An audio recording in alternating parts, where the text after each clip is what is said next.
This is the Thunder Zone, a Tampa Bay 28 podcast original. Let's talk Bolts. Now, here's Kevin and Kyle. And welcome into the Tampa Bay 28 Thunder Zone. That's Kevin Lewis. I'm Kyle Berger, and I think we're all in a good mood this week. I mean, it's a winning type of week for the Bolts. When your team comes out of the weekend winners of 7 out of 8, you're feeling pretty good after that 1-4-2 start, which seems like a season ago. The Lightning playing good hockey, offensively, defensively. We heard in the preseason, consistency is one of the things that they're going to have to push, and they're getting a little bit and sometimes a lot of bit from a lot of different guys, and I think that's what's fueling their success. Yeah, and Wednesday night they go into this game against the New York Rangers looking to win their 5th straight on home ice. In that 7 of 8 winning streak they were on, their only loss was at Colorado, and that is one of the most difficult places to play, so you can't fault them for that loss. No, and they're a very skilled Colorado Avalanche team. Still memories of the Stanley Cup final a couple of years back, but one of the players who is kind of risen with the tide of this team is a guy we know would have it together early in the season, Andrei Vasilevskiy, which we have to credit Jonas Johansson, who played really well between the pipes for them. But Andrei Vasilevskiy playing good hockey. Kyle, number 88, you know when the time for the rubber to meet the road hits, he's going to be at the top of his game. He is playing his best hockey this season right now. You know, he lost his first 5 starts of the season. I'm like, what is up with Andrei Vasilevskiy? But last 6 starts, he's 5-1-0. He's learning how to manage, I guess, those injuries he's had in the past few seasons, the back. And he's talked about how he's valuing rest more. So something we could all value when we get to that 31. Yeah, that ancient hockey age of 31. He's doing more plyometrics, more, less powerlifting, weightlifting. We know he's going to show up and give you 110% every night. And his coach, John Cooper, knows exactly what he's going to get from the Big Cat the rest of the season. I think Vasi's gone the way our team's gone. And when we struggled early, I can't sit here and say Vas struggled. We left him out there. And but I thought as our team's game improved, Vas is, he's been good for us. And like you said, it's the saves at big moments when you need them, and that's what Vas has done for us. So you can see his numbers are starting to creep into the area they should be and usually are, and that's a good sign.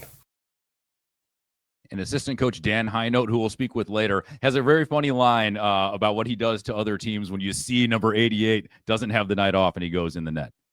I don't want to ruin the material, but another guy got an extension a couple seasons ago who was almost silent from the score sheet is number 38, the left-hander Brandon Hagel, who's been playing really, really good hockey. Yeah, he's up to 7 goals right now, tied with the team lead with Anthony Cirelli, who seems like he hasn't scored in a while. He's been kind of hampered. He has 7 goals. Gensel, 7 goals as well, but there's Brandon Hagel. He's really been turning it up lately. A couple game-winning goals in these last few games, and this is what we expect to see from Mr. Number 38. He's got the bloody lip in the post-game press conference Saturday, but with a smile on his face. Somebody asks, how's the lip? He's like, I don't know, we'll see. But he has, in his last 8 games, he has multiple points 5 times. The great Dave Randorf during the broadcast said, stay hot, Brandon Hagel, or something. But yeah, I mean, he's another guy too. If he can pick it up, they have so much firepower offensively and multiple lines on this team. It could be scary. And we keep bringing it up.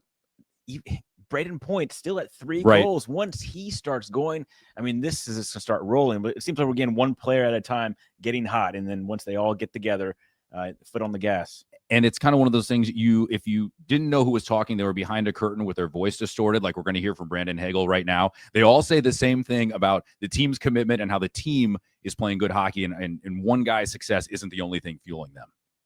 We're kind of finding our mojo as a team. Everyone's up. Next shift is important. And we go out there and try and do the best. So I think that's kind of the reality of our team right now. That bloody lip. That's a good look. Yeah, that's the hockey look. That is a definite hockey player's look. Now that is a minor injury. There are a couple guys who are going to be out calendar week, might be retroactive on injured reserve. During the win against Washington, Ryan McDonough blocked a shot. He's out with a lower body injury. Dominic James, a young player who was playing really well, took a puck to the face, had to leave the ice immediately. It's one of those things, unfortunate for him, but a good young player. And going on the IR, having guys, it is hockey. It is a physical sport. We remember Nick Paul still has is in the red jersey at practice, had the cast, has his wrist. Pontus Holmberg Coach Cooper said he might miss a couple of games, but Boris Kachuk, Scott Sabrin called up, and you just hope you can navigate through these injuries kind of right now in the season, and you want everybody healthy after the new year for sure. And I believe Victor Hedman was dealing with something too. Yeah. But there you see the call-ups, Boris Kachuk, Scott Sabrin. We all know it's Scott Sabrin from the preseason. Yes. He was a man to talk about a bunch of fights with Florida, which we can talk about that a little bit later too. Right. Yeah. So, getting healthy at this point in the season.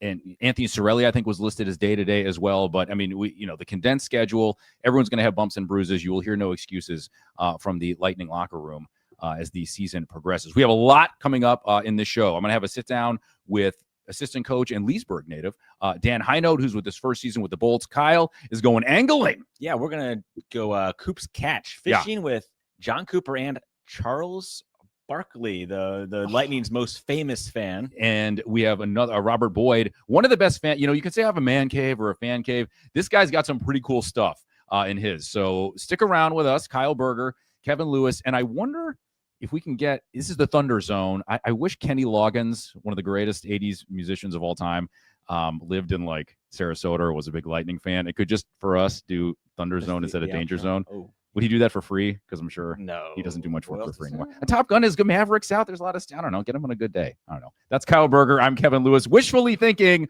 for different intro and break music on the Tampa Bay 28 Thunder Zone.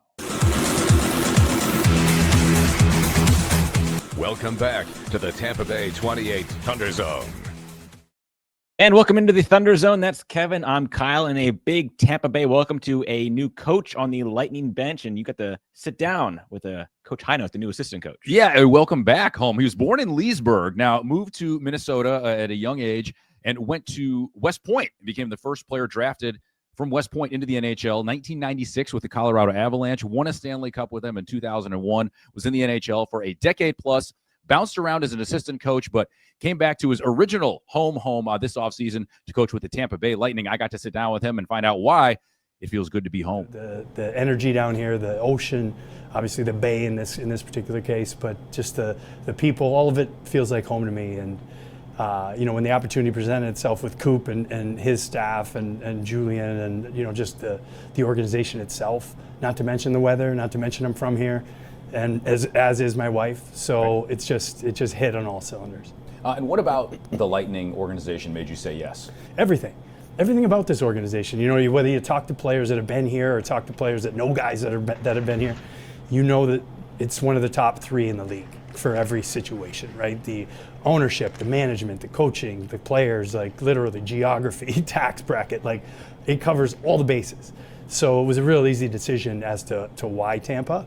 And, you feel lucky to be offered the opportunity, and then when you take it, you see why. What have you learned from Coach Cooper, and what has your interaction been like since you joined the staff? Well, it's a scroll full of knowledge if I were to tell you everything I've learned in just a short amount of time. But what's awesome is watching him work under pressure and watching him handle all that with a smile on his face or a smirk. And a good one-liner, it just comes naturally to him, and it's kind of like you always watch it and you're like, oh, I wish I was like that. Lightning head coach John Cooper never skated a shift in the NHL, but HINOTE told me he's paid his dues, embraced the grind, won championships, and done more than enough to earn the respect of his players and players around the league. You have to really go out of your way to prove that you're worthy of what the guys are going to give you. And then once you prove that, once you've earned their respect, they'll give you everything. And that's what I'm coming into, is he's done all the work, right? He's climbed those mountains, and now the guys they'll take a bullet for him. They'll die on that sword, if he asks. And it's really cool to watch, but it's not easy. Cooper considers HINOTE's resume a scroll as well, describing him as a big-time culture guy. He's, not only knowledgeable, he's got a pedigree. He's won a cup, played in the league. He's played all sorts of roles in this league. So he's, the knowledge of the game was the question. It's his culture and what he brings, and he just, the energy he brings. It's not that we ever needed a shot in the arm, but he just added to something we already, I thought, pretty good at. But he's phenomenal at that. HINOTE played with some of the best players of his generation when he won the Stanley Cup in 2001. Now he's watching some of the best players of their generation shape their own legacy.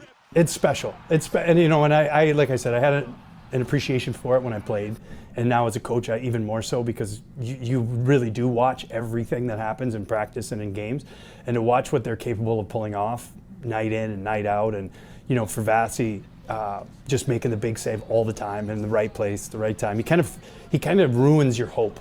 You know, when you're on the other bench, when he's always in the right spot. And then same for Cooch, in a way where it's like, somehow, even when he's not playing at his best, he still ends up getting you 1 or 2 goals on the scoreboard. You know, like, and that's really special too, when you're like, God, I barely noticed him today, and you look at the score sheet and he's got 1 and 1.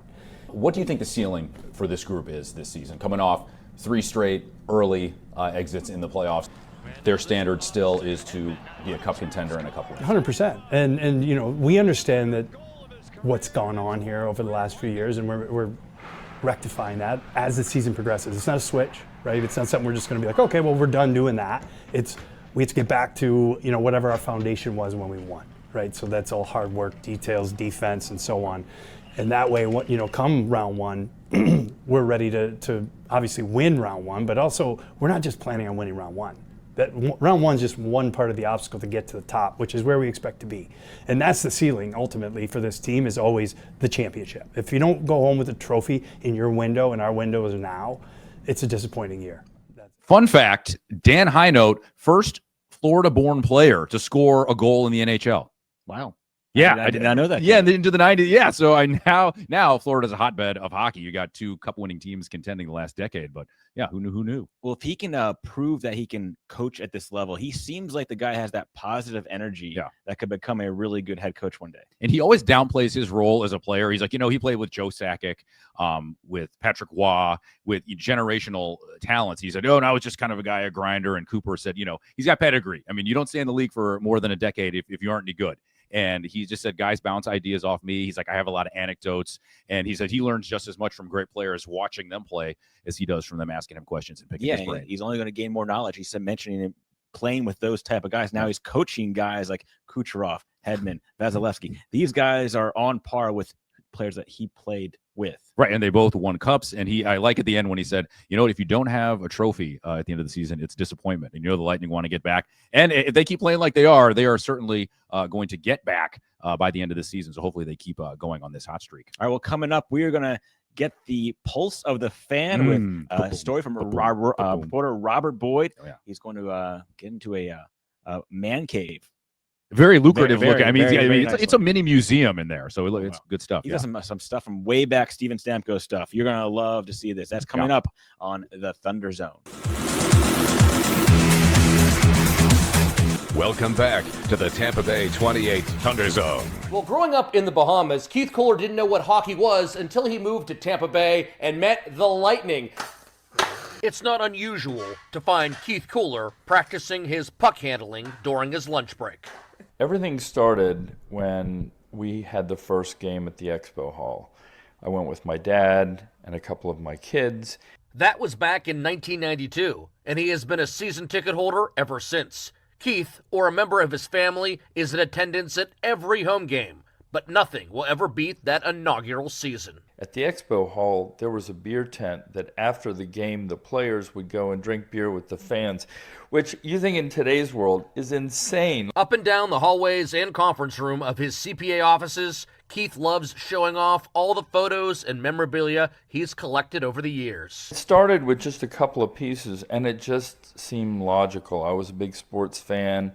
I started collecting jerseys. I had collected baseball cards when I was a kid. And Steve Stamkos, his final jersey from the Sarnia Sting. This is the original third alternate jersey, and you can see it was signed by the entire team. I'm pretty sure it's not going to fit on my head.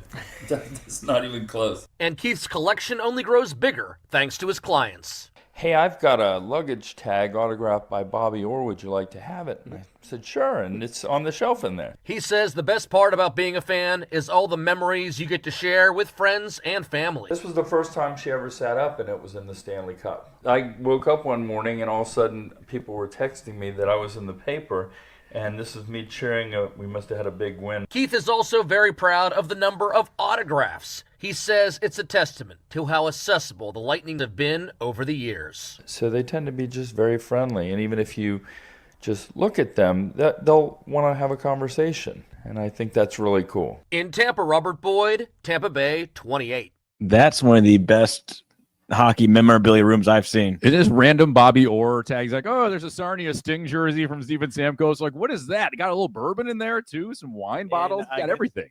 The baby in the Stanley Cup. He's like, yeah, this is the first time I've ever sat up in the Stanley Cup. Yeah, that's milestones during milestones, I guess is what you call that, right? All right, and speaking of milestones, the Lightning set a record for fundraising this week. It's COOPS Catch. We'll have a story about how much money the Bolts brought in through fishing coming up on the Thunder Zone podcast. Welcome back to the Tampa Bay 28 Thunder Zone. Indeed, welcome back. That is Kyle Berger. I am merely Kevin Lewis, and we are going to talk a little hardwood with a former NBA MVP in the house to do more great things for the community with the Tampa Bay Lightning. Yes, a big fundraising day on Monday. It's one of the most anticipated days on the Lightning calendar when they have a day off and they take time to go out on the water, do a little fishing with a celebrity, and raise money for pediatric cancer research. Lightning players traded in their hockey sticks for fishing poles in the fight against pediatric cancer. What you learn about these kids is how resilient they are, and that's a key word that we use in the locker room too, is resiliency and how you fight back. Bolts head coach John Cooper hosted his 8th annual COOPS Catch for Kids on Monday. It's his annual charity fishing event that raises money for pediatric cancer research through his J5 Foundation. This is just a stark reminder of the realities of some of the hardships that kids face. And so, we're going to go out here and have a bunch of fun. And but in the end, we know what the purpose of this is for. COOP's entire roster hit the water for a day of fishing with the very families and kids they're trying to help, and they weren't alone. You catch anything yet? I got some bites. I'm trying like hell because I want to catch something. It would be embarrassing to go the whole day and not catch anything. You know what, he's got a better chance of catching a cold. Cooper's close friend and NBA legend Charles Barkley joined the fun. I'm inspired by these kids, but I'm here for John Cooper. He's an amazing man. He's a great friend, and I'm excited. It's a special day on the water for the Lightning. This event is also a team-bonding experience for the players who get to brag about who reels in the biggest fish. Sorella usually does well at these tournaments. I don't know. The Russians are sneaky. I'm going Kuchervasi. The real catch is what COOPS Catch is all about. 10 years ago when we first started this, the dream was to make it be what it is now. In Tampa, Kyle Berger, Tampa Bay 28. Sneaky. Cooch the sniper. Not looking. Yeah, that's and I think the goal the first year was like $60,000 or something. Now it's over like $1.5 million. Yeah, they set a record this year with $500,000 raised for pediatric cancer research. Yeah, and over the 8-year span of this event, COOPS Catch, it's over $1.5 million. Slim and trim Hall of Famer Charles Barkley in the house. We had Barkley this year. He's probably the most famous Lightning fan. Him and Cooper met at a bar in LA several years ago before Cooper kind of got famous, and they've been friends ever since. That's awesome. And he comes to town during the playoffs. When Lightning, he'll go over to Hat Tricks and go places downtown and just kind of mingle. Because Charles Barkley is a man of the people. And Barkley this year, the last 2 years, it was the great one, Wayne Gretzky. So Cooper's getting some pretty big names come out to his event every year. And his buddy Dick Vitale also does a lot. He said he wants to get in that stratosphere level of just having this thing blow up. And if he keeps on this track, he will. Okay, Lightning, another big slate of games coming up. They did well on the road last week. Again, 7 out of 8, leaving the weekend. As we see, fighting out of the blue corner, the champion, Florida Panthers. Saturday, 5 o'clock. Vancouver comes to Tampa Sunday, and then the New Jersey Devils, who are on a heater so far this season, started hot, haven't stopped, are in Tampa as well. But they're old friends, Florida Panthers. You know how that's probably going to end. The PIM penalty minutes are probably going to stack up this weekend. Did they get it all out of their system yet, though? I mean, will it be a clean game? I don't know. Probably not. It won't be clean, but it's not going to be the melee we saw, I don't think, at the end of the preseason when literally the goon squad was called in to handle things. Well, it's kind of good timing that you have these injuries and they bring up Scott Sabrin, who we saw here. So he's likely going to be sticking around for Saturday. Bring back Sabrin. You're here for one thing and one thing only, my friends. Or I mean, he's got a bullseye on him now with the Panthers. B42, Curtis Douglas in the house. Yes. But it's going to be good hockey. I mean, both teams are elite on the ice, so I think we're going to get plenty of good hockey to go in with. Yeah, that's going to be a fun one on Saturday. I love the rough action. Saturday down in Sunrise, Sunday back up here to Tampa. Yeah, excellent. Well, hopefully we'll see you here next week. That is Kyle Berger. I am Kevin Lewis. Highway to the Thunder Zone on the spot, Tampa Bay 28 each and every week. Be safe, and we will talk to you next time.